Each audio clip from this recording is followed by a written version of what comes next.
السلام علیکم ورحمۃ اللہ وبرکاتہ۔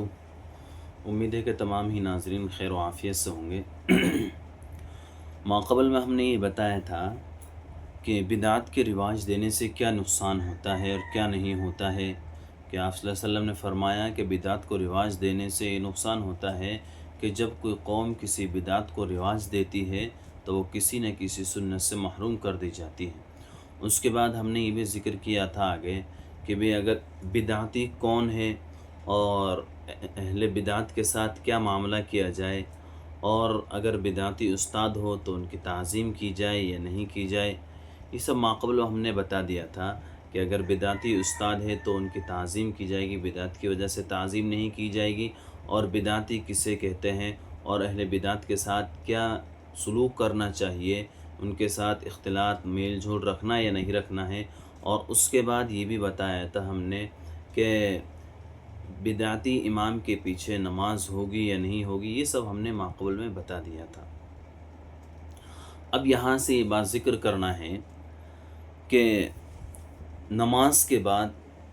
درود شریف پڑھنا، اور درود شریف پڑھنے کی صورت میں ان اللہ و ملائکتہ یصلون علی النبی پڑھنا اور تمام لوگوں کا بآواز بلند درود شریف پڑھنا کیسا ہے؟ تو اس کے جواباً میں عرض یہ ہے کہ یہ اسلاف سے بات ثابت نہیں ہے، اس کو ترک کرنا چاہیے اور اس کا اہتمام نہیں کرنا چاہیے، یہ بدعت ہے۔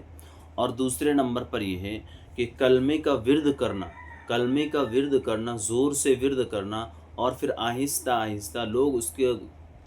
گول دائرہ بنا لیتے ہیں، گول دائرے کی شکل اختیار کر لیتے ہیں، تو کیا اس طریقے سے کلمے کا ورد کرنا صحیح ہے نہیں ہے؟ تو اس کے جواباً مرضی ہے کہ یہ بھی صحیح نہیں ہے، یہ بھی اسلاف سے ثابت نہیں، یہ بھی بدعت ہے۔ اور اس کے بعد تیسری بات یہ ہے،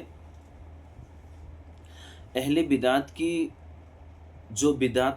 پھیلاتے ہیں، جو علماء کرام غلط باتوں کو بتاتے ہیں،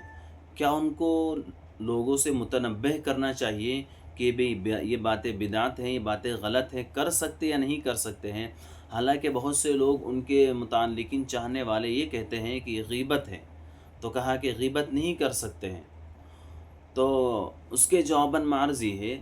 کہ جو بدعت جو پھیلاتے ہیں،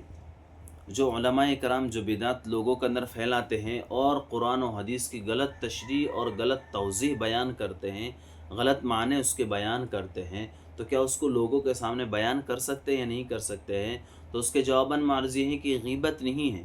یہ غیبت نہیں ہے، اس کو لوگوں کے سامنے آگاہ اور متنبہ کر سکتے ہیں لوگوں کو کہ بھئی یہ بدعت چیزیں ہیں، اور اس طریقے سے جو ان کے بارے میں آگاہ کرے گا یہ بدعت نہیں ہے، اور اس طریقے سے لوگوں کو متنبہ کر سکتا ہے، یہ صورت جائز ہے، کیونکہ قرآن اور حدیث کی تشریح غلط کر رہے ہیں، اس کو لوگوں کے سامنے بتانے کے لیے یہ غیبت نہیں ہے۔ اللہ تعالیٰ عمل کی توفیق عطا فرمائے۔ السلام علیکم ورحمۃ اللہ۔